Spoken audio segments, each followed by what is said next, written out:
사도신경으로 신앙 고백합니다. 전능하사 천지를 만드신 하나님 아버지를 내가 믿사오며 그 외아들 우리 주 예수 그리스도를 믿사오니 이는 성령으로 잉태하사 동정녀 마리아에게 낳으시고 본디오 빌라도에게 고난을 받으사 십자가에 못 박혀 죽으시고 장사한 지 사흘 만에 죽은 자 가운데서 다시 살아나시며 하늘에 오르사 전능하신 하나님 우편에 앉아 계시다가 저리로서 산자와 죽은 자를 심판하러 오시리라. 성령을 믿사오며 거룩한 공예와 성도가 서로 교통하는 것과 죄를 사하여 주시는 것과 몸이 다시 사는 것과 영원히 사는 것을 믿사옵나이다. 아멘. 우리 함께 찬송 438장 찬송합니다. 438장.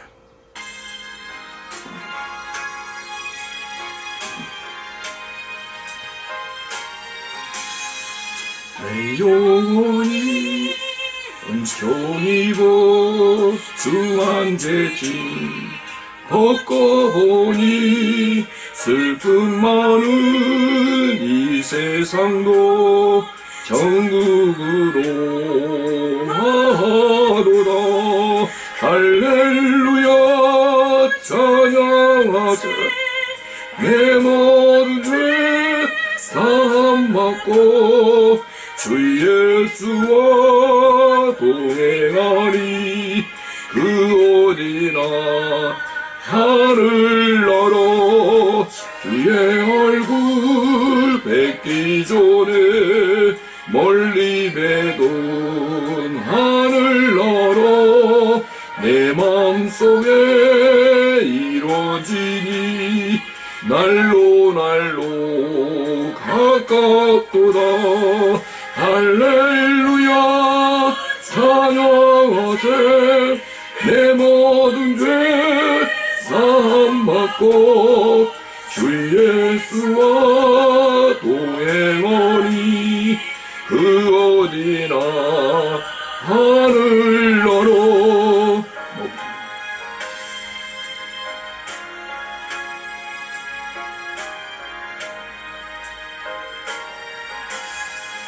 높은 산이 거친 들이 조막이노 궁궐이노 내 주 예수 모신 곳이 그 어디나 하늘 나라.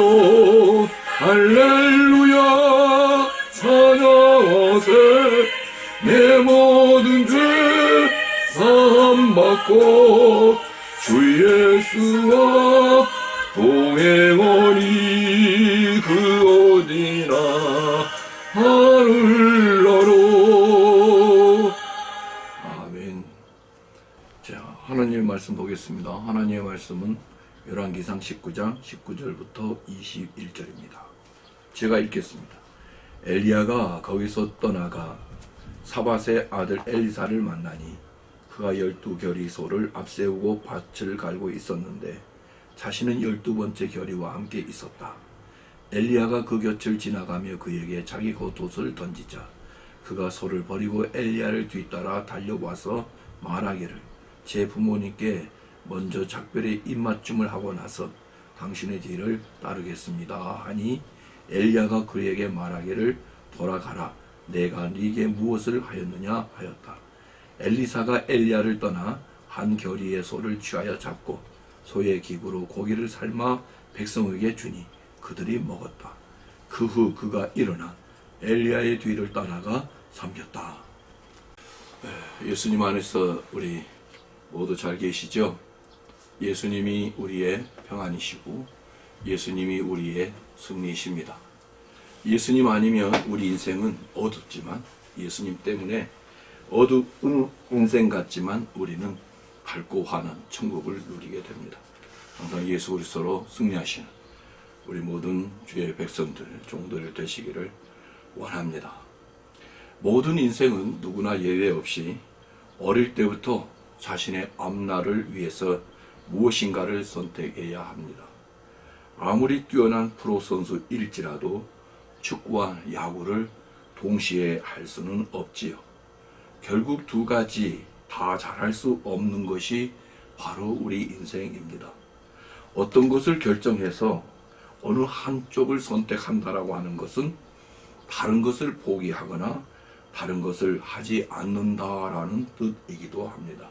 하지만 인생을 살다 보면 이것저것을 다 잘해야 한다라는 생각에 사로잡혀서 심히 괴로워해야 할 때가 참으로 많습니다. 그러면 어떤 방법으로 살아가는 것이 후회하지 않는 인생을 살아가는 비결이며 어떻게 하는 것이 보람된 인생을 살아가는 방법이 될 수 있을까요? 엘리야는 밭을 갈고 있는 엘리사를 찾아가서 자신의 겉옷을 던짐으로 엘리사를 부릅니다. 이것은 그 당시에 자신의 능력을 이어서 제자가 될 자들에게 행하는 표시이지요. 엘리야가 엘리사에게 겉옷을 던질 때에 엘리사는 하던 모든 일을 멈추고 부모에게 작별 인사를 한 후에 엘리야에게 수종듭니다. 그 당시의 후계자는 사환처럼 수종드는 자로 묘사됩니다. 그런데 엘리사는 엘리야의 사환이 되기 위해 자신이 끌었던 소를 잡고 농객으로 소를 삶아서 백성들에게 나눠줍니다. 이것은 엘리야의 부름에 철저하게 따르겠다라고 하는 확고한 엘리사의 의지를 보여주는 것이지요. 엘리사가 이러한 방법으로 엘리야를 따르려 하고 한 그 이유가 어디에 있을까요? 우리 하나님께서 태초에 인간을 창조하실 때에 우리 인간은 하나님이 왜 무슨 목적을 가지고 인간을 창조하셨는지 정확히 알았습니다. 창조된 인간은 하나님의 뜻에 수종들면서 인생을 정확하고 올바르게 살게 되었고 하나님께서 명령하신 모든 일들을 잘 준행하면서 에덴 동산에서 아주 행복한 시간을 보냈지요. 그런데 사탄이 인간을 타락시키고자 유혹할 때 인간은 하나님처럼 되고 싶은 욕심을 가지고 하나님을 수종들지 않게 됩니다. 하나님을 영화롭게 하기 위한 피조물의 위치와 그 역할을 다 망각하고 인간 자신의 쾌락을 위해서 살기 시작했습니다. 이렇게 타락한 인간은 결국 에덴 동산에서 쫓겨나서 불안과 공포, 낙심과 절망 속에서 인생을 살아가게 되었고 자신을 위한 삶이 아니라 오히려 자신을 괴롭히는 삶을 살게 되었습니다. 그런데 오늘 본문에서 엘리사는 자신을 위한 삶이 아니라 엘리야의 부름에 순종함을 보여주고 있습니다. 보게 됩니다. 엘리야가 엘리사를 향해서 겉옷을 던졌을 때 엘리사는 그 의미를 정확하게 이해를 했습니다. 엘리사는 엘리야의 부름이 단지 인간적인 부름이 아니라 하나님께서 자신을 부르시는 부름인 것을 깨닫게 되었지요. 그래서 평생을 주님께 바치기 위해서 자신이 하던 그 모든 일들을 다 그만두고 자신을 부른 엘리야의 수종드는 자로 일생을 보내려 합니다. 엘리사가 엘리야의 부름을 받고 나아갔을 때에 엘리야의 영적 그 능력이 엘리사에게 임했습니다. 이것이 바로 우리 예수님께서 제자들을 부르신 방법이기도 합니다. 예수님은 이 땅에 오셔서 자신의 제자들을 친히 선택하시고자 유다 땅을 두루두루 다니시면서 제자들을 부르셨습니다. 예수님은 자신의 능력을 주고 자신의 영을 부어 주어서 생명을 살리는 큰 일에 크게 사용하시고자 제자들을 찾아가서 다 자신에게 나오도록 부르셨지요. 그러므로 예수님이 비록 인간의 모습으로 오셨지만 그 본체가 하나님이시기 때문에 누구든지 예수님의 부르심 앞에 다 따라야 합니다. 예수님이 부르실 때에 그 음성을 듣고 그 눈빛을 본 자는 엄청난 예수님의 권위와 능력 앞에 자신의 모든 것을 다 내려놓고 자신의 모든 것을 다 버리고 그 부르심에 수종들게 됩니다. 우리 예수님은 사람처럼 단지 부탁하는 정도가 아니지요. 예수님의 부르심은 신적 권세와 위엄이 있기 때문에 그 부르심을 받게 되면 모든 만물과 모든 사람은 다 그의 뜻에 순복하게 됩니다. 우리 예수님의 부르심은 신적인 능력으로 모든 사람과 상황을 다 알고 부르실 뿐만 아니라 과거와 현재, 미래에도 어떻게 될 것인지에 대하여 다 아시고 부르십니다. 그래서 예수님의 신적 권위로 제자들을 부르시는 것은 하나의 부탁이 아니라 명령입니다. 예수님이 이렇게 12 제자들을 선택해서 각각 불러 주셨지요. 예수님이 부르신 그 제자들은 그 당시에 학벌이 좋고 가문이 좋았던 자들이 아니었습니다. 생계 유지도 참 어려웠고 세상에서 존경을 받거나 칭찬받는 자들도 아니었지요. 이 때문에 우리 예수님은 제자들과 함께 비난을 받았습니다. 예수님이 부른 제자들의 초라함 때문에 우리 예수님과 제자들은 함께 무시를 받았고 함께 조롱을 당했지요. 우리 예수님께서 이 땅에서 사역하실 때에 먼저 자기 제자들을 부르기 시작했습니다. 제자들 모두가 자신이 하던 그 일들이 산더미처럼 쌓여 있었고 그 일에 전념하고 있을 때 제자들은 부름을 받았습니다. 그물을 만지다가 주님의 부르심에 모든 것을 버려두고 예수님의 부르심을 받들어서 예수님에게 갔습니다. 예수님의 부르심이란 절대적이고 신적인 명령입니다. 예수님은 피조물에게 부탁하고 하소연하고 의지하려고 부르신 것이 아니라 창조의 목적을 이루고 창조의 섭리를 완성하시고자 피조물 가운데에서 가장 낮고 천한 자를 불러주시고 하나님의 사역에 동참시키시고자 불러주신 부르심입니다.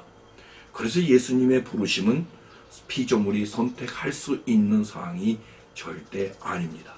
이것이 예수님의 부르심입니다.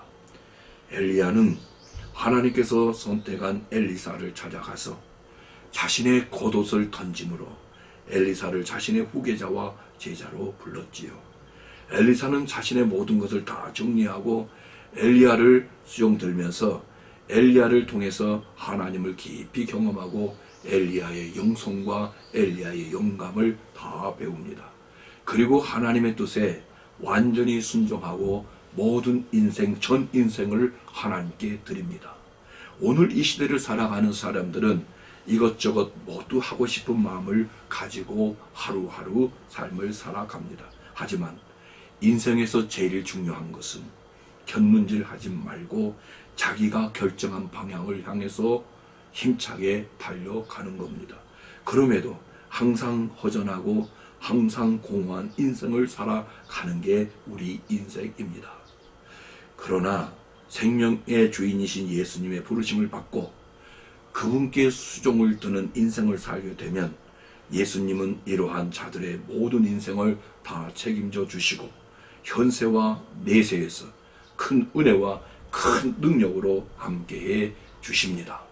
이런 면에서 예수 안에서 구원받은 우리 믿음의 사람들은 주님으로부터 부름받은 자들입니다. 예수님 안에 있는 우리 그리스도인들은 특별히 신학교에서 신학을 배우고 있는 우리 학생들은 예수님의 부르심에 순종하여 예수님을 수종들기 위해서 예수님의 제자들로서 인생을 살아가는 자들입니다. 예수님은 이러한 자들을 위해서 영원한 천국과 영원한 영생을 준비해 주셨습니다. 그러므로 예수 안에 있는 우리는 반드시 예수님께 수종드는 인생을 살아야 하고 자신의 계획과 자신의 뜻대로 고집하며 살아서는 안 됩니다.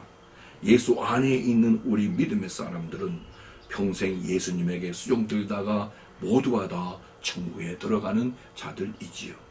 우리는 세상을 위해서 세상의 부름을 기다리는 자가 절대 아닙니다.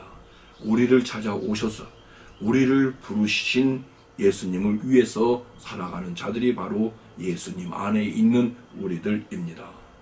오늘도 예수님은 우리를 찾아오셔서 우리를 자신의 제자로 부르시고 따르라고 말씀하시며 명하십니다.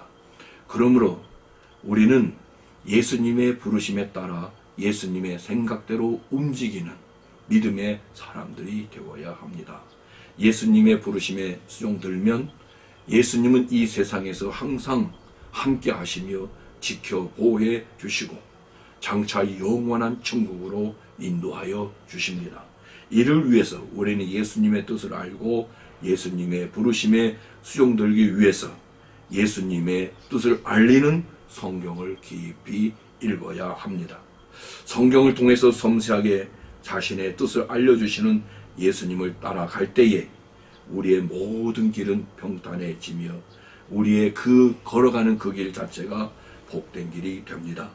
그러므로 우리는 예수님의 부르심에 온전히 수종드는 예수 그리스도의 제자들로 우리 남은 인생을 멋지고 성실하게 살아가시기를 예수님의 이름으로 축원합니다.